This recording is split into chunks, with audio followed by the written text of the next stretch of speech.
இயேசு கிறிஸ்துவின் வல்லமை, இயேசு கிறிஸ்துவனுடைய அக்னி, இயேசு கிறிஸ்துவனுடைய வார்த்தை, இயேசு கிறிஸ்துவனுடைய ஆவி இந்த நாட்களில் நம்மேல் ஊற்றப்பட்டு கொண்டிருக்கிறது.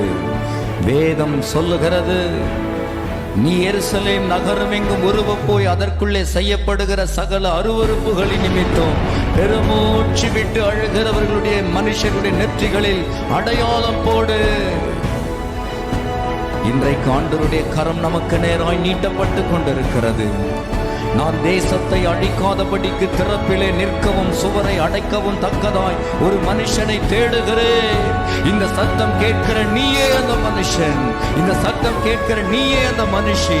பூமியின் மேல் அக்கினியை போட வந்தேன், இப்பொழுதே பற்றி எரிய வேண்டும் என்று விரும்புகிற ஆண்டவருடைய சத்தம் உன் காதில் தொனிக்கட்டும். எழுப்புதல் பற்றி எரியட்டும், எழுப்புதல் வெடித்து சிதறட்டும்.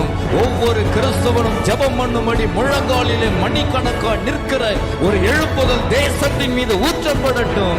ஒவ்வொரு தேவ பிள்ளைகளும் வசனத்தின்படி வாழும்படி, வசனத்தை உயிராய் நேசிக்கும்படி, வசனத்தின் ஆவி அவர்கள் மீது ஊற்றப்படுவதாக. கடைசி நாட்களில் மாம்சமான யாவர் மேலும் நம்மேல் அந்த ஆவியானவர் ஊற்றப்படும்படி இந்த நாட்களிலே நம்மேல் அழகாய் அக்கினியாய் நிரம்பிக் கொண்டிருக்கிறவருடைய மகிமை நிரம்பிக் கொண்டிருக்கிறது, நம்மேல் ஊற்றப்பட்டு கொண்டிருக்கிறது. ஆண்டவர் இயேசு கிறிஸ்துவின் நாமத்தில் உங்கள் ஒவ்வொருவருக்கும் அன்பின் கிறிஸ்மஸ் வாழ்த்துக்களை சொல்லிக்கொண்டு, இந்த கிறிஸ்மஸ் மாதத்திலே, இந்த டிசம்பர் மாதத்திலே நம் அனைவருக்கும் ஆண்டவர் பாராட்டுகிற அவருடைய பிறப்பின் நற்செய்திகளாகிய தேவனுடைய ஜீவனுள்ள வார்த்தைகள் நம்மை உயிர்ப்பிப்பதாக. இந்த நாளிலும் இந்த நிகழ்ச்சிக்கென்று ஆண்டவர் எனக்கு ஒரு வார்த்தையை உணர்த்தினார். அந்த வார்த்தையை உங்களுக்காக சொல்லி, ஆண்டவர் இயேசுவினுடைய ஜீவனுள்ள வார்த்தைகளை உங்களுக்கு சொல்லி நான் ஜெபிக்கட்டும். அந்த வசனத்தை வாசிக்கலாம். ஏசாயா 9ஆம் அதிகாரம் 2ஆம் வசனமும் மத்தேயு 4ஆம் அதிகாரம் 15ஆம் வசனத்தையும் 2 வசனத்தையும் நாம் சேர்த்து வாசிக்கலாம். இருளில் நடக்கிற ஜனங்கள் பெரிய வெளிச்சத்தை கண்டார்கள். மரண இருளின் தேசத்தில் குடியிருக்கிறவர்களின் மேல் வெளிச்சம் பிரகாசித்தது. மத்தேயு 4ஆம் அதிகாரம் 15ஆம் வசனத்தையும் நாம் சேர்த்து வாசிக்கலாம். இருளில் இருக்கும் ஜனங்கள் பெரிய வெளிச்சத்தை கண்டார்கள். மரண இருளின் திசையில் இருக்கிறவர்களுக்கு வெளிச்சம் உதித்தது. என கண்பான கர்த்தருடைய பிள்ளைகளே, இந்த வருஷத்தில் கடைசி மாதத்தில் ஆண்டவருடைய பிறப்பின் நற்செய்திகளை, தேவனுடைய வார்த்தைகளை அதிகமாய் தியானிப்போம். நல்லது. ஆண்டவருடைய பிறந்த நாளை இயேசு நமக்காக வரவில்லை என்றால் இப்படிப்பட்ட ரட்சிப்பு, இப்படிப்பட்ட ஆவியானவருடைய நடத்துதல் நம்முடைய வாழ்க்கையில் இல்லாமல் போயிருக்கும். ஆண்டவருடைய விலையேற பெற்ற இரத்தத்தில் அவரே நமக்காக மனிதனாய் வந்தார். அவர் வந்து எல்லா இருளையும் வெளிச்சமாய் மாற்றினார். எனவே தான் ஏசாயா எழுதின தீர்க்க தரிசன புஸ்தகத்தில் இருளிலே வெளிச்சம். அதனால தான் இந்த செய்தியில் இருள் நிறைந்த ஒரு இடத்துல ஒரு வெளிச்சம் இயேசு. நம்முடைய வாழ்க்கையில் கூட ஏதோ ஒரு இருள், பாவம் ஒரு இருள், அது தொடர்ந்து பிடிக்கும். என்னால் குடியை விட்டுவிட முடியும் அப்படின்னு அதை பழகினவர்கள் அதை விட்டுவிடாமல் குடியில் அவர்களை பிடித்து வைத்திருக்கிறது. அது ஒரு இருளின் திட்டம். காரணம், இருள் பிசாசுக்கு அடையாளம். மல்கியாவிலிருந்து மத்தேயு வரைக்கும் வரலாற்று ஆசிரியர்கள் சொல்லுவது போல இருண்ட காலம். அந்த நாட்கள் இருண்ட காலம். நம்மை படைத்த ஆண்டவருக்கும் மனிதனுக்கும் உறவு இல்லாத ஒரு காலம். எந்த ஒரு வார்த்தையும் எந்த ஒரு தரிசனமும் வெளிப்பாடும் இல்லாத காலம்.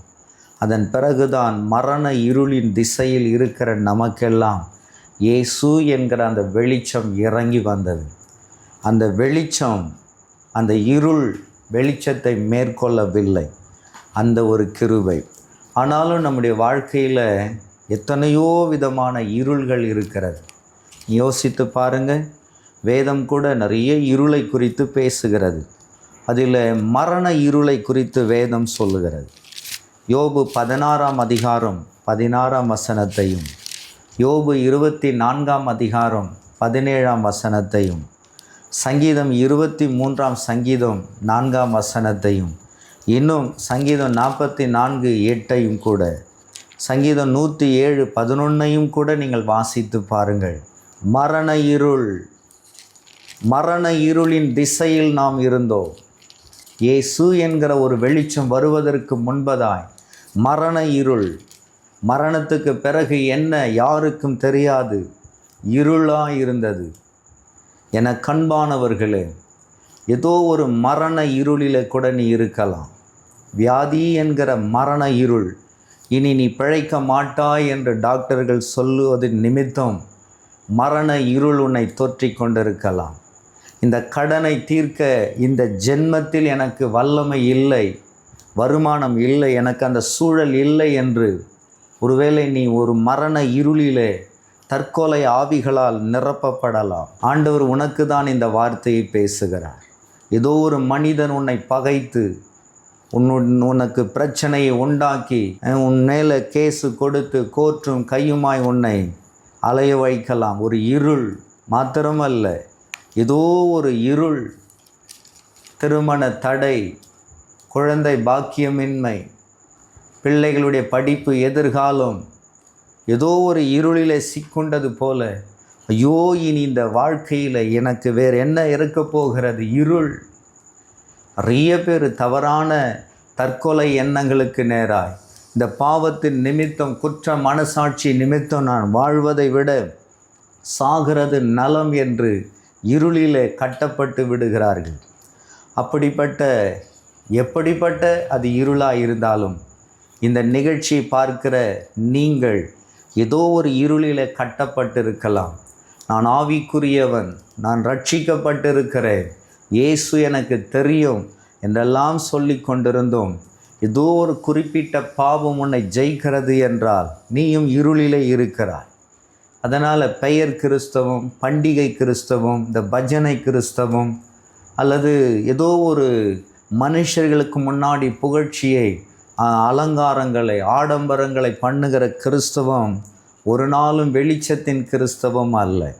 வெளிச்சத்தின் கிறிஸ்தவம் என்பது பரிசுத்தம், அவர் சொன்ன வார்த்தையின்படி நடக்கிற ஒரு வல்லமை. உங்கள் வாழ்க்கையில் இந்த கிருபை ஆண்டவர் தரட்டும். அதனால் மரண இருளில் நீ இருப்பாயானால், பாவ இருளில் இருப்பாயானால், உனக்கு தான் இந்த நற்செய்தி. இயேசு உன்னை நேசித்து உனக்காக பிறந்திருக்கிறார்.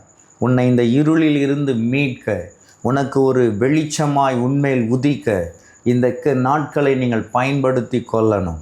இந்த நாட்களில் இயேசு பிறந்தார்னு குடில்களை அமைத்து கொண்டு, மரங்களை நட்டு அலங்கரித்து கொண்டு, வீடுகளை, ஆலயங்களை அலங்கரித்து, நல்லது, அது தவறல்ல.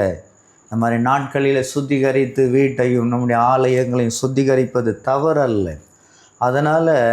அதனால் உனக்கு உள்ளான மனுஷனிலிருந்து ஒரு நிச்சயமான ஒரு ரட்சிப்பின் சந்தோஷம், ஒரு வெளிச்சம் உனக்குள் இருக்கிறதா என்று உங்கள் இருதயங்களை சோதித்து பாருங்கள். அப்படி பார்த்து உங்களை ஸ்திரப்படுத்தி கொள்வதற்கு இந்த நாட்களை பயன்படுத்துங்கள். 1 சாமுவேல் 2:9 இருளை குறித்து எழுதியிருக்கிறது. ஆழமான இருள். ஆதியாகமம் 1:2 ஆழத்திலே அந்த ஆவியானவர் அசைவாடி கொண்டிருந்தார். ஜலம், அந்த ஆழம், அதில் தேவ ஆவியானவர். ஒருவேளை நமக்கு கண்ணுக்கு தெரியாத ஆழங்கள், நாம் போகிற பாதையில் குழிகளை வைத்து பில்லி சூனியங்கள், மந்திர கிரியைகள், பொல்லாத மனுஷ திட்டங்கள், கொலைபாத எண்ணங்கள் நம்மை பின்தொடரக்கூடும். ஆண்டவர் எப்படிப்பட்ட இருளாக இருந்தாலும் மரண இருளின் பள்ளத்தாக்கில் நடக்கும் பொழுது அவருடைய கோலும் தடியும் நம்மை தேற்றும் என்று 23ஆம் சங்கீதம் 4ஆம் வசனத்தில் எழுதியிருக்கிறது. 91ஆம் சங்கீதம் 6ஆம் வசனத்தில் இருளிலே நடமாடுகிற கொள்ளை நோய்களை குறித்து எழுதியிருக்கிறது. நீங்கள் இருளிலே நடக்கும் பொழுது வழிப்பறி நடக்கிறது, கொலைகள் நடக்கிறது, பாவங்கள் அரங்கேறுகிறது, எல்லா திருட்டு தனங்களும் இருளிலே தான் நடக்கிறது. எனவே தான் பிரசங்கி 2:14 பிரசங்கி எழுதும் பொழுது இருளிலே நடக்கிறவன் மூடன், மூடனுக்கு அந்த திருட்டுத்தனம் செய்கிறவனுக்கு, பாவத்தை விரும்புகிறவனுக்கு அந்த இருள் தேவைப்படுகிறது. பிசாசு அப்படிப்பட்டவர்களை நிரப்பி அதை செய்கிறான். எனவே தான் இருளிலே புசித்து சலித்து நோயும் துன்பமும் அடைகிறான் என்று அதே பிரசங்கி 5:17 எழுதியிருக்கிறது. என கண்பானவர்களே, இப்படிப்பட்ட இந்த இருள் பிரசங்கி 6:4 மாயையாய் மறையும் இருள். அந்த பாவம் அப்படியே உன்னை கொஞ்சம் கொஞ்சமாய் இருளாய் உன்னை அழுத்தி உன் ஆத்துமாவை கடினப்படுத்தி அதை சாகடித்து வெறும் சரீரத்தில் ஜீவன் மட்டும் வைத்து குற்றமற்ற மனசாட்சி அற்ற ஒரு வாழ்க்கை உனக்கு வைத்திருக்கும்.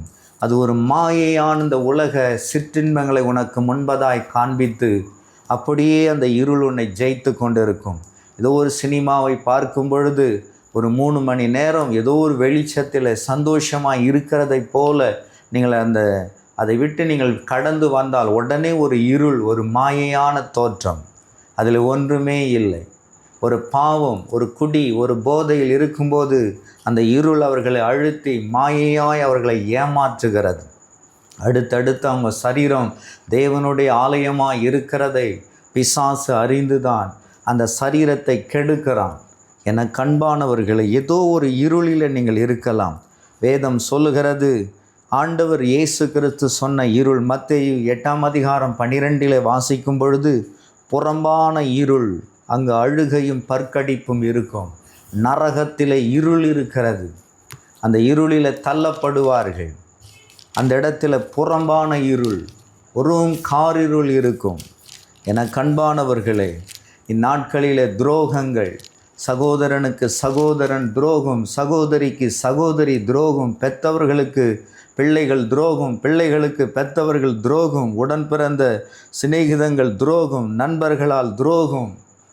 இந்த மாதிரி துரோகங்களால் வசனம் சொல்லுகிறது. 1 யோவான் 2:9 11 எல்லாம் வாசித்தால், தன் சகோதரனை பகைக்கிறவன் இருளிலே இருக்கிறான், இருளில் இருந்து இருளிலே நடக்கிறான் என்று எழுதியிருக்கிறது. அதனால் இந்த மாதிரி ஒரு இருள் இருக்கிறதை குறித்து வேதம் சொல்லுகிறது. அதனால தான் கொலேசியர் 1:13 இருளில், அந்த இருள் ஒரு சிறைப்படுத்துகிறது. அந்த இருளில் ஒரு பயத்தை உருவாக்குகிறது.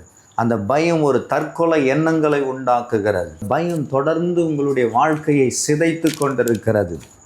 எனக்கு அன்பானவர்களே, இப்படிப்பட்ட இருள் வேதம் சொல்லுகிறது. மத்தேயு 27:45, மார்க்கு 15:33, பூமி எங்கும் அந்தகாரம். இயேசுவை சிலுவையில் அறையும் பொழுது பூமி எங்கும் அந்த இருள், நாம் ஜெயித்து விட்டோம், இந்த உலகத்தை ரட்சிக்க வந்த இரட்சகர் அழிந்து விட்டார் என்ற ஒரு கம்பீரமாக இந்த பிசாசினுடைய இருளின் திட்டம் கர்ஜித்தது. ஒரு 2-3 நாள் தான். 3வது நாளிலே இருளின் திட்டங்களை உடைத்து கொண்டு மரணத்தை ஜெயித்தவராய் எழுந்த உடனே தான் தெரிந்தது, இருள் ஒருபோதும் வெளிச்சத்தை மேற்கொள்வது இல்லை என்று எழுதியிருக்கிறது. என கண்பானவர்களே, ஏதோ ஒரு இருள், பாவ இருள், குடிவெறி இருள், அறியாமை இருள், அடிமைதன இருள், இப்படிப்பட்ட இருள்களில் சிக்கொண்டு தரித்திர இருள், தெய்வ வணக்கங்கள், பொய்யான தெய்வ வணக்கங்கள், மாயையான வணக்கங்கள், இப்படிப்பட்ட இருளிலே சிக்கி கொண்டிருக்கிறாயோ, இயேசு உனக்காக தான் பிறந்தார். உன்னை வெளிச்சத்தில் கொண்டு வந்து உனக்கு ஒரு சுக வாழ்க்கை, சுகமான நல்ல ஒரு சமாதானமான வாழ்க்கையை கொடுத்து உனக்கு வெளிச்சமாய் அவர் முன்னே நடப்பார். பின்னே இருந்தும் காக்கிற ஒரு நல்ல சமாதானமான வாழ்க்கையை தரும்படிதான் இயேசு இந்த உலகத்தில் வந்தார். என கண்பானவர்களே, இப்படிப்பட்ட இருளிலே இயேசு தான் வெளிச்சம். அதை தான் வேதம் சொல்லுகிறது. மத்தேயு 4:15 எழுதியிருக்கிறது. லூக்கா 1:78 எழுதியிருக்கிறது. மரண இருளிலே திசையில் இருக்கிறவர்களுக்கு பெரிய வெளிச்சம். இயேசு உதித்த போது தூதர்கள், வானத்தின் சேனைகள் அவரை துதித்து பணிந்து அந்த வெளிச்சத்தில் பிரமித்தார்கள் அந்த மேய்ப்பர்கள் எல்லாம். அப்படிப்பட்ட வெளிச்சம் பூமியை பிரகாசித்தது. என கண்பானவர்களே, இயேசு கிறிஸ்து உங்கள் உள்ளத்தில் கூட பிறந்து விட்டார். உங்களுடைய உள்ளம் பிரகாசிக்கும். உங்களுடைய உள்ளம் பிரகாசித்தாவே உள்ளான மனுஷன் வாழ்ந்தாலே நீங்கள் எல்லாவற்றிலும் வாழ்ந்து சுகமாக இருக்க முடியும். அதனால் இருளில் இருந்து நீங்கள் வெளிச்சத்தை நீங்கள் பார்க்கணும். அந்த வெளிச்சமே இயேசு தான். செயற்கையாய் சில வெளிச்சங்கள் ஏற்றப்படுகிறது. அதன் பிறகு அது ஏதோ கொண்டு அதை அந்த வெளிச்சத்தை ஏற்றும் பொழுது அது அணைந்து போகும் செயற்கையெல்லாம். ஆனால் இயற்கையான வெளிச்சம் என்பது இயேசு. அதான் என்னாகமம் 24:17 நாம் வாசிக்கலாம். அவரை காண்பேன், இப்பொழுது அல்ல, அவரை தரிசிப்பேன், சமீபமாய் அல்ல. ஒரு நட்சத்திரம் யாக்கோபிலிருந்து உதிக்கும், ஒரு செங்கோல் இஸ்ரவேலிலிருந்து எழும்பும். அது மோவாபின் எல்லைகளை நொறுக்கி சேத் புத்திரர் எல்லை வரைக்கும் நிர்மூலமாக்கும். அல்லேலூயா. வேதம் சொல்லுகிறது, ஒரு நட்சத்திரம் யாக்கோபிலே உதிக்கும். என கண்பானவர்களே, அது இயேசு. அவர் ஒரு மனுஷனுக்குள்ள பிறப்பாரானால், ஒரு மனுஷனுடைய இருதய கதவை தட்டுவார். இதோ வாசற்படியில் நின்று கதவை தட்டுகிறேன், ஒருவன் என் சத்தத்தை கேட்டார், கதவை திறந்தான், நான் அவனுக்குள்ளே வருவேன், அவன் வீட்டில் வருவேன், அவனோடு போஜனம் பண்ணுவேன்னு சொல்லுகிறார். இந்த மாதிரி ஒரு வெளிச்சம் வந்துவிடும். மத்தேயு 2:2 கிழக்கில் அவருடைய நட்சத்திரம் அது அழகாய் அந்த ஞானிகளை கொண்டு போய் இயேசு பிறந்த இடத்தை கரெக்டாக அந்த வெளிச்சம் நடத்தினது. உங்கள் வாழ்க்கையில் கூட ஒரு வெளிச்சம் இருக்கணும். நீங்கள் வலதுபுறம் இடதுபுறம் சாயும்போது அது உன் வழி இல்லை, அது உன்னுடைய காரியம் இல்லை, உனக்கு உண்டான காரியம் நான் நடத்துகிறேன், நான் உன்னை வழி நடத்துவேன். அவர் நடத்துகிற அந்த கிருபை நீங்கள் பெற்றிருக்கணும். நீங்கள் இயேசுவை நீங்கள் தேடினீங்கன்னா உங்களுக்கு வழி நடத்துதல் இருக்கும். அந்த சாஸ்திரிகள், அந்த ஞானிகள் இயேசுவை தேடும் பொழுது அவர்கள் அழகாய் வழி நடத்தப்பட்டார்கள் ஒரு நட்சத்திரத்தினாலே. மத்தேயு 2:9-10 நட்சத்திரம் வழிகாட்ட முன்னே சென்றது. அந்த நட்சத்திரத்தை கண்டு ஆனந்த சந்தோஷம் அடைந்தார்கள். நமக்கு கூட அந்த சந்தோஷம் வரும். நீங்கள் கூட இந்த இயேசுவை தேடும் பொழுது, இயேசுவே என் உள்ளத்தில் வாங்க, என் குடும்பத்தில் வாங்க, என் பிள்ளைங்களிடத்தில் வாங்க, எங்களுக்குள்ளே வாங்கன்னு நீங்கள் வருந்தி கேட்டு அந்த ரட்சிப்பின் சந்தோஷத்தை வெளிச்சத்தை பெற்றுக்கொள்ளும் பொழுது இயேசு வெளிச்சமாய் உங்களுக்கு பிரகாசிப்பார். நீங்கள் கையிட்டு செய்கிற காரியங்களில் வெளிச்சம் இருக்கும், வழி நடத்துதல் இருக்கும். அப்படியா இப்படியா குழப்பம் இருக்காது. உங்கள் காரியங்கள் கைகூடி வரும். இதில் நீங்கள் கவனம் செலுத்தி இயேசு என்கிற வெளிச்சத்தை நீங்கள் சார்ந்து கொள்ளணும். யோபு 22:12 நட்சத்திரத்தின் உயரம் எத்தனை உயரம், ஒளி ஆண்டுகள், பல கோடியான ஒளி ஆண்டுகளுக்கு அப்பாறெல்லாம் நாம் வாழ்கிற பூமியிலிருந்து இந்த சூரிய குடும்பம் தாண்டி சூரிய குடும்பத்திலிருந்து இந்த சூரிய குடும்பங்களெல்லாம் ஒன்று சேர்ந்திருக்கிற கேலக்சிகள் இருக்கிறது. அதை தொடர்ந்து அதை பல கேலக்சியெல்லாம் சேர்ந்து அது ஒரு பெரிய பிரம்மாண்டமான இந்த அண்டத்தை நம்முடைய அறிவுகளால் நம்ம யூகிக்க முடியாத அளவுக்கு அவ்வளவு நட்சத்திரத்துக்கு நட்சத்திரம் சூரியனை விட கோடியான மடங்கு பெரிய அந்த ஒளி வீசக்கூடிய நட்சத்திரங்கள், சூரியங்கள் எல்லாம் அந்த அண்டத்தில் ஆண்டவர் சிருஷ்டித்திருக்கிறார். என கண்பானவர்களே, அப்படிப்பட்ட இவைகளெல்லாம் சிருஷ்டித்தவர் எப்படிப்பட்ட வல்லமையுள்ள, ஒருவரும் சேரக்கூடாத ஒளியில் வாசம் பண்ணுகிறவர். இந்த முழு அண்டமும் ஒரு ஆளுமையை நோக்கி தான் சுழலுகிறது, சுற்றி கொண்டிருக்கிறது. அது நாம் பேசுகிற இயேசு என்கிற பரலோக தகப்பன். அவரை நோக்கி தான் எல்லாம் அசைகிறது. இயேசு என்கிற ரூபத்தில் பிரசன்னத்தில் நாம் அவரை பார்க்க முடிகிறது. அவர்தான் இயேசு என்கிற ரூபத்தில் வெளிச்சமாக இந்த உலகத்திற்கு வந்தார். ஒருவரும் சேரக்கூடாத அந்த ஒளியில் வாசம் பண்ணுகிற அவர்தான் மாம்சமாகி வார்த்தையானவர் மாம்சமாகி நமக்குள்ளே அந்த வெளிச்சமாய் வந்தார். எனவே உங்கள் வாழ்க்கையில் ஏதோ ஒரு இருளில் நீங்கள் சிக்கிட்டு இருக்கலாம். இயேசு வெளிச்சம். வாலிப பிள்ளைகள் ஏதோ ஒரு தவறான பழக்கத்தில் நீங்கள் சிக்கொண்டிருக்கலாம். இருளில் ஆண்டவர் சொல்லுகிறார், வெளிச்சத்துக்கு வாங்க. நீங்கள் இருளில் நடக்கும்போது பக்கத்தில் விஷ ஜந்துக்கள் இருக்கும், பள்ளம் இருக்கும், மேடு இருக்கும், நமக்கு தெரியாது. ஆனால் வெளிச்சத்தில் வரும்போது பகலில் நடக்கும் பொழுது சீராய் நடப்போம். இங்கே பள்ளம் இருக்குது, அதை தாண்டி போவோம், மேடு இருக்கிறது ஒதுங்கி போவோம். அந்த மாதிரி வெளிச்சம் உங்களை வழி நடத்தும்படி நீங்கள் ஒப்பு கொடுக்கணும். நம்முடைய ஆண்டவரை பாருங்கள். பிலிப்பியர் 2:6-8 முடிய நாம் வாசிக்கலாம். பிலிப்பியர் 2:6-8 முடிய. அவர் தேவனுடைய ரூபமாயிருந்தும் தேவனுக்கு சமீபமாயிருப்பதை கொள்ளையாடின பொருளாக எண்ணாமல் தம்மை தாமே வெறுமையாக்கி அடிமையின் ரூபமெடுத்து மனுஷ சாயலானார். அவர் மனுஷ ரூபமாய் காணப்பட்டு மரண பரியந்தம், அதாவது சிலுவையின் மரண பரியந்தமும் கீழ்ப்படிந்தவராகி தம்மை தாமே தாழ்த்தினார். என கண்பானவர்களே, தன்னை தானே தாழ்த்தினார். அதனால்தான் அவர் பிறப்பு தாழ்மையின் அடையாளம். வானத்தை பூமியை சிருஷ்டித்த அந்த தெய்வம் ஒரு மனிதனாய் நம்மை போல பாடுள்ளவராய், பாடுகளை சகித்து சோதனைகளை சகிக்கிறவராய் இந்த உலகத்தில் வந்தபோது ஒரு பிரம்மாண்டமான பெரிய மாளிகைகளை, அரண்மனைகளை, ராஜாக்களுடைய இருப்பிடங்களை தெரிந்து கொள்ளவில்லை. அவருடைய பிறப்பு சாதாரணமாக இருந்தது.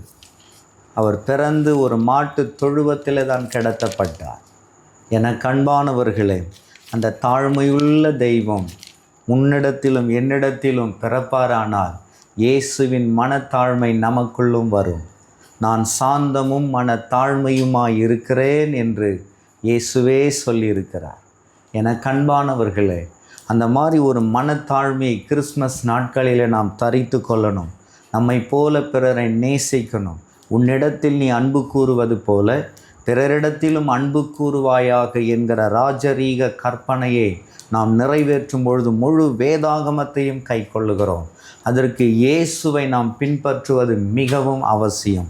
அவர் வெளிச்சத்தில் இருந்தது போல நாமும் வெளிச்சமாய் இருக்கணும், நற்கந்தமாய் இருக்கணும். அவர் உலகத்திற்கு வெளிச்சமாய் இருந்தது போல நீயும் நானும் கூட இயேசுவை அறிகிற இயேசுவுக்கு வெளிச்சமாய் இருக்கணும். இந்த உலகத்திற்கு நம்ம உப்பாய் இருக்கணும். ஆண்டவர் அதை எதிர்பார்க்கிறார். ஆண்டவருடைய வசனம் சொல்லுது, தானியேல் 12ஆம் அதிகாரம் 3ஆம் வசனத்தை வாசிக்கலாம். ஞானவான்கள் ஆகாய மண்டலத்தில் ஒளியைப் போலவும் அநேகரை நீதிக்குட்படுத்துகிறவர்கள் நட்சத்திரங்களைப் போலவும் என்றென்றைக்கும் உள்ள சதா காலங்களிலும் பிரகாசிப்பார்கள். அல்லேலூயா. இயேசுவின் இரத்தத்தில் கழுவப்பட்டு வெளிச்சத்தால் நிரப்பப்பட்டிருந்தால் உனக்கு ஒரு ஞானம் இருக்கும், ஒரு வெளிச்சம் இருக்கும். அவர் உன்னை நடத்துவார். வலதுபுறம் இடதுபுறம் சாயும் போது அவரே இதுதான் வழி என்று உன்னை நடத்துவார். புரோஜனமாய் இருக்கிறதை உனக்கு போதித்து உன்னை நடத்துவார். உன்மேல் ஒரு கண்ணை வைத்து உனக்கு ஆலோசனை சொல்லுவார். அந்த வெளிச்சம் உன்னை நடத்தும். எப்படி ஞானிகளை ஒரு வெளிச்சம், ஒரு நட்சத்திரம் நடத்தி கொண்டு போனது போல உன்னை கூட இயேசுவின் ராஜ்யம் சேருகிற வரைக்கும் கடைசி வரிந்தும் மரண வரிந்தும் சதா காலங்களிலும் ஜீவிக்கிற அந்த தெய்வம் சங்கீதம் 48ஆம் சங்கீதம் அந்த 14ஆம் வசனத்தின்படி உன்னை மரண பரிந்தும் நடத்துவார். அதனால தான் அநேகரை நாம் அந்த நீதிக்குட்படுத்துகிறவர்கள், ரட்சிப்பில் நடத்துகிறவர்கள், ஆத்துமா அறுவடை செய்கிறவர்கள் நட்சத்திரங்களைப் போல சதா காலங்களிலும் பிரகாசிப்பார்கள் என்று தானியேல் புஸ்தகத்தில் எழுதியிருக்கிறது. நம்முடைய ஆண்டவர் எப்படிப்பட்டவர்? வெளிப்படுத்தின விசேஷம் 1:16 தமது வலது கரத்தில் 7 நட்சத்திரங்களை உடையவர். அல்லேலூயா. பாருங்கள், அவருடைய நீ நானும் யோசிக்கிறபடி நம்ம உருவம் நம்மளை போல இயேசுவை நம்ம மாம்சத்தில் வந்தார். 2024 ஆண்டுகளுக்கு முன்பு அவர் நம்மை போல வந்தார் என்று யோசித்து நாம் என்ன பண்ணுறோம்? நம்மளை உள்ளங்கையில் வரைந்து வச்சுருப்பார். நம்மள எத்தனை பேர் அவர் வரைஞ்சிக்க முடியும் அப்படின்னு யோசிக்கிறோம். அப்படியல்ல, நம்முடைய அறிவுக்கு எட்டாத அறிவுடையவர், நம்முடைய வல்லமைக்கு எட்டாத வல்லமை உடையவர். பலத்தை மிஞ்ச அவருக்கு ஒன்றுமே கிடையாது. சகல ஞானத்தில் அவர் ஞானம் உள்ளவர். என கண்பானவர்களை, உங்கள் வாழ்க்கையில் இந்த இயேசு கிறிஸ்து மட்டும் ஒரு வெளிச்சமாய் பிரகாசிப்பாரானால், பிறந்திருப்பாரானால், இருப்பாரானால் 7 நட்சத்திரங்களை தமது வலது கரத்தில் ஏந்தி கொண்டிருக்கிறவர். வெளிப்படுத்தின விசேஷம் 2:28 சொல்லுகிறது, விடிவெள்ளி நட்சத்திரம் அவர்தான். அதை நமக்கு தருவேன், கொடுப்பேன்னு சொல்கிறார். இந்த மாதிரி ஒரு வல்லமை நம்மேல் வெளிப்படும். வெளிப்படுத்தின விசேஷம் 22:16 பிரகாசமுள்ள விடிவெள்ளி நட்சத்திரமாக இருக்கிறேன் என்று வெளிச்சத்தின் தெய்வம் சொல்லுகிறார். இந்த வெளிச்சம் இயேசுவுக்கு யாரும் வெளிச்சம் தர தேவையில்லை. நீங்கள் கேண்டிலை கொளுத்தி கொண்டு அவருக்கு வெளிச்சம் காட்ட தேவையில்லை. ஏதோ ஒன்று வைத்து ஒரு லைட்டு போட்டு அந்த வெளிச்சம் இதான் வெளிச்சம்னு சொல்ல தேவையில்லை. அவர் எரிகிற அக்கினி ஜுவாலைகளை பார்க்கிலும் சூரியனை பார்க்கிலும் பயங்கர பிரகாசம் உள்ளவர், ஒருவரும் சேரக்கூடாத வெளிச்சத்தில் இருக்கிறவர், நீதியின் சூரியன் என்று அவரை குறித்து எழுதியிருக்கிறது. ஏசாயா 60:19-20 அவர் நீதியின் சூரியனாய் உதிப்பார், உன்மேல் அவர் உதிப்பார் என்று எழுதியிருக்கிறது. மல்கியா 4:2 நீதியின் சூரியன் அவருடைய செட்டைகளின் கீழ் ஆரோக்கியம் என்று எழுதியிருக்கிறது. என கண்பானவர்கள், இப்படிப்பட்ட ஒரு வெளிச்சம் இயேசு உங்கள் உள்ளத்தில் வரணுங்க, உங்கள் வீட்டுக்குள்ளே இருக்கணும். ஒரு கணவன் மனைவி வெளிச்சம் இருக்கணும். அங்கே துரோகம் இருக்காது, பழி வாங்குதல் இருக்காது, குறை சொல்லுதல் இருக்காது, கபடமற்ற ஜீவியம் இருக்கும். பெற்றவங்க பிள்ளைங்களுக்குள்ளே வெளிச்சம் இருக்கணும். இயேசுன்னு ஒரு வெளிச்சம் இருந்தால் என் பிள்ளைங்களை சத்தியத்தில் நடத்தியிருப்பீங்க. நீங்கள் சத்தியத்தை முன்னுரிமை கொடுத்து வெளிச்சத்தில் நடப்பீங்க. வெளிச்சம் உங்களை பிரகாசிக்கும், உங்களுக்கு இருள் உங்களை தடுப்பது இல்லை. இந்த மாதிரி ஒரு வெளிச்சம் உங்களுக்கு இருக்கணும். அந்த வெளிச்சம் இருந்தால் அழகாக உங்களை வழி நடத்துவார். அவரை போல ஒரு வெளிச்சத்தின் தெய்வம், மற்றதெல்லாம் நீங்கள் யோசித்து பாருங்கள், செயற்கையானது, இயற்கை கிடையாது. அவர் இயற்கையே அவர் தான் படைத்தவர். வேதம் சொல்கிறது, நாட்கள் உண்டாகிறதுக்கு முன்னே நான் இருக்கிறேன், நான் அல்வா ஒமேகா, ஆதி அந்தம், நான் தான் அந்த தெய்வம். அதனால் அந்த மாதிரி ஒரு தெய்வத்தை உங்கள் உள்ளத்தில் வைக்கணும். இருளிலே வெளிச்சம் உதிக்கும் என்று சங்கீதம் 112 சங்கீதம் 4 எழுதியிருக்கிறது. மீகா 7:8 நான் இருளிலே உட்கார்ந்தால் கர்த்தர் எனக்கு வெளிச்சமாய் இருப்பார்.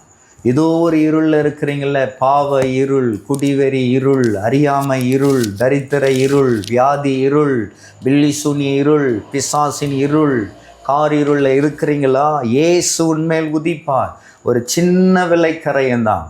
இயேசுவேன்னு கூப்பிடுங்க, என்னை நோக்கி கூப்பிடுன்னு அவர் தான் சொன்னார். என் நாமத்தினாலே நீங்கள் எதை கேட்டாலும் நான் செய்வேன்னு சொல்லியிருக்கிறார்.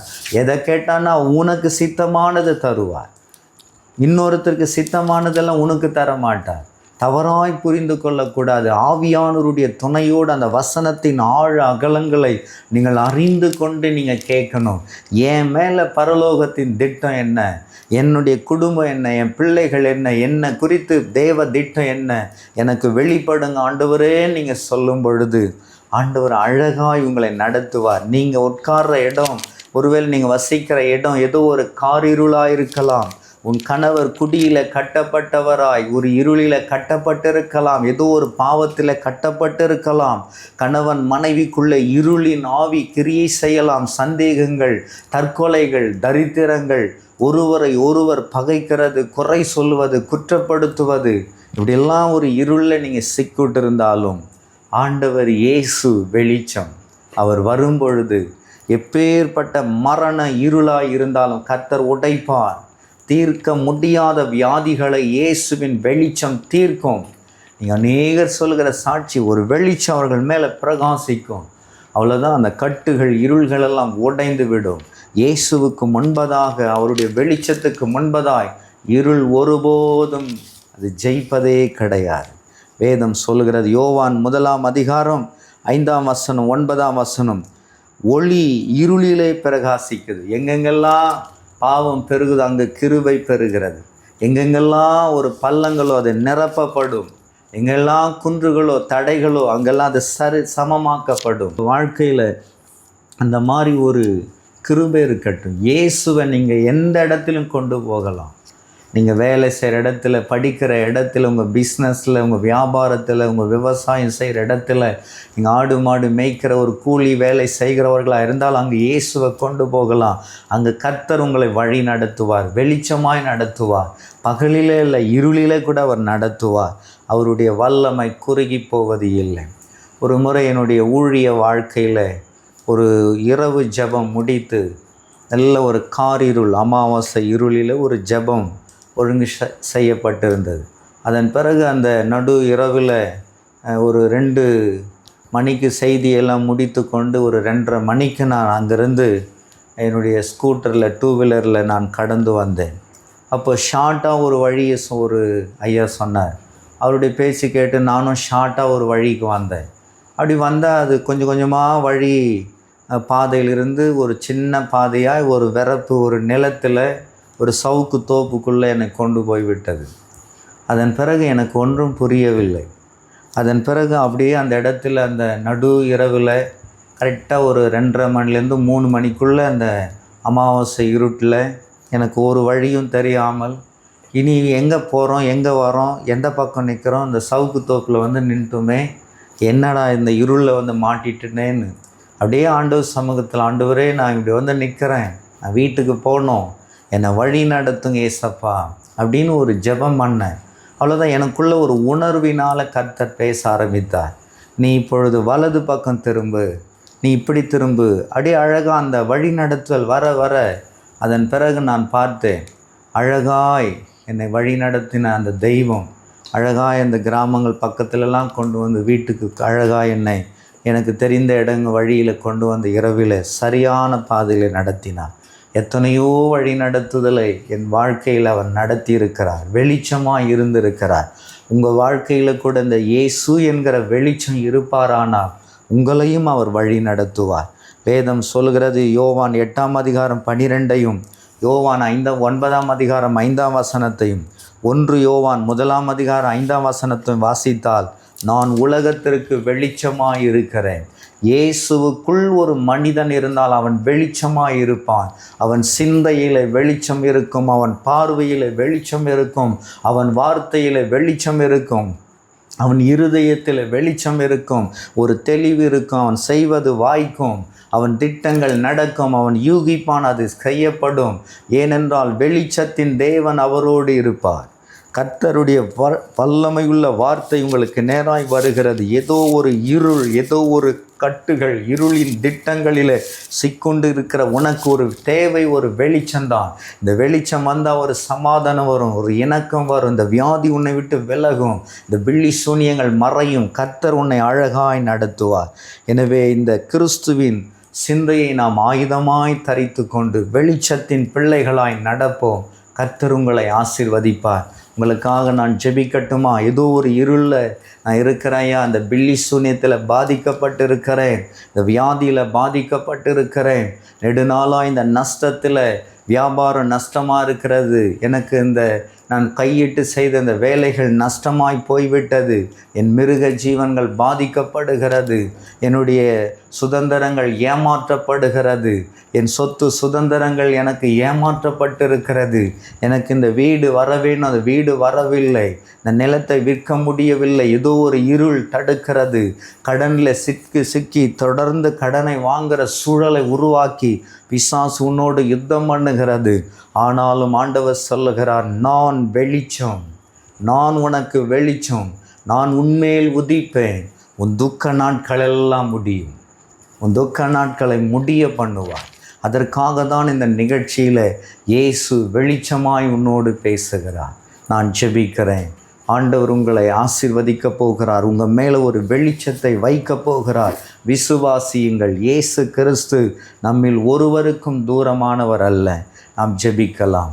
எங்களை நேசிக்கிற பரலோகத்தின் தகப்பனே, இந்த நிகழ்ச்சியை பார்க்கிற இந்த அன்பான தகப்பனார், தாயார், விசேஷமாய் ஆண்டவர் இந்த சகோதரர்கள், இந்த சகோதரிகள், இந்த வாலிப பிள்ளைகள், இந்த சிறு குழந்தைகள் ஏதோ ஒரு இருளில் சிக்கொண்டு, ஐயோ இதை விட முடியல, இதை விளையாட்டாக தொடங்கிட்ட இந்த இருள் என்னை அழுத்துகிறது, எனக்கு மரண பயம் இருக்கிறது, ஐயோ என் எதிர்காலம் எப்படி, இந்த பாவத்தை விட முடியல, இந்த குடியை விட முடியல, இந்த பில்லி சூனிய ஆவிகள் என்னை அலகழிக்கிறது, தூங்க முடியவில்லை, எனக்கு இருளாக இருக்கிறது, ஐயோ நான் மரித்து விடுவேனோ, என் குடும்பம் பாழாகி விடுமோ என்ற ஒரு இருளின் பயத்தினால் பிடிக்கப்பட்டு வேதனையோடு இந்த நிகழ்ச்சியை பார்க்கிற யாராய் இருந்தாலும் இப்பொழுது இயேசுவின் வெளிச்சம் அவர்கள் மீது இறங்குவதாக, இயேசுவின் வெளிச்சம் அவர்கள் மீது இறங்குவதாக. வெளிச்சமாய் வந்த தெய்வமே, மரண இருளின் திசையில் இருக்கிறவர்களுக்கு வெளிச்சமாய் வந்தவரே, அவர்களுடைய இருதயத்தில் இருக்கிற இருளை உடைக்கும்படி நான் ஜெபிக்கிறேன். அவர்களை கட்டியிருக்கிற பலவானை முன் முந்தி இயேசுவின் நாமத்தில் மத்தேயு 12:29 படி பலவானை முந்தி கட்டுகிற, குறிப்பாய் ஆண்டவர் இந்த நாளிலே அவர்களுக்கு விரோதமாய் கிரியை செய்கிற இருளின் திட்டங்கள், பில்லி சூனியத்தினுடைய கிரியைகளை இயேசுவின் வெளிச்சத்தில் எரிக்கிறேன். இயேசுவின் நாமத்தில் அவைகளை கடிந்து கொள்ளுகிறேன். வெளிச்சம் உண்டாகட்டும். வார்த்தையின் தேவன் அவர்களுக்குள்ளே வெளிச்சமாய் இறங்குவீராக. இருள் விலகட்டும், சர்வ ஆவிகள் விலகட்டும். தேவரீருடைய வல்லமை அவர்கள் மேல் நிழலிடட்டும். இருளின் திட்டங்களை அதமாக்குவீராக. உம்முடைய ராஜ்யம் வருவதாக. கர்த்தருடைய வெளிச்சம் அவர்களை பிரகாசிப்பதாக. எந்த மனுஷனையும் பிரகாசிப்பிக்கிற மெய்யான வெளிச்சமாகிய இயேசு அவர்கள் மீது இறங்குவீராக. இந்த கிறிஸ்மஸ் நாட்களிலே அவர்களுக்கு ஒரு வெளிச்சம் உண்டாகட்டும். அவங்க துக்கம் சந்தோஷமாய் மாறட்டும். அவங்க துக்க நாட்கள் முடியட்டும். அவங்களுக்கு ஒரு வெளிச்சம் பிரகாசிக்கட்டும். ஆசீர்வதிங்கப்பா. ஆசீர்வதிக்கிறேன். இயேசுவின் நாமத்தில் ஜெபிக்கிறேன் நல்ல பிதாவே. ஆமென். இயேசு கிறிஸ்துவின் வல்லமை, இயேசு கிறிஸ்துவனுடைய அக்கினி, இயேசு கிறிஸ்துவனுடைய வார்த்தை, இயேசு கிறிஸ்துவனுடைய ஆவி இந்த நாட்களில் நம்மேல் ஊற்றப்பட்டு கொண்டிருக்கிறது. வேதம் சொல்லுகிறது, நீ எருசலேம் நகரம் எங்கும் உருவ போய் அதற்குள்ளே செய்யப்படுகிற சகல அருவருப்புகளின் நிமித்தம் பெருமூச்சு விட்டு அழுகிறவர்களுடைய மனுஷருடைய நெற்றிகளில் அடையாளம் போடு.